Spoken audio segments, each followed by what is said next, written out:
Welcome back to Propology 101, and today I want to talk about R2-D2. Actually, I want to talk about R2-D2's hollow projector or hollow projector eye or whatever you want to call it. Now he has two of these. He has one in the front and then one on the back of his head on the top. This is a pretty cool thing. They're all real. They're real world pieces, and they come from a 1950s era airplane called the Vickers Viscount 700 series. And this plane's kind of a cool plane in its own right. It is the first commercial passenger turboprop aircraft.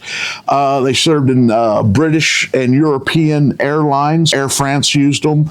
They were also used by Air India. So they were used all over the world, but they were a medium-sized passenger airplane. Now, the hollow eye or the hollow projector, that's a reading light from the passenger compartment of that airplane. Now, you can't just go and find these. These things really don't exist anymore. Now, there are people out there that have started reproducing these out of aluminum, making real metal ones.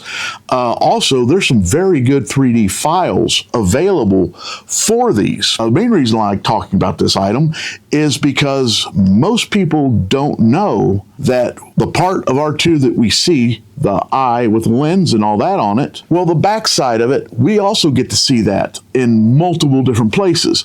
And one place we see it, the main dash in the cockpit of the Millennium Falcon, there's two of them. And also in A New Hope, the X-Wing also has this, but they're turned upside down and they're facing lens down, and you're seeing the back area where the bulb would be.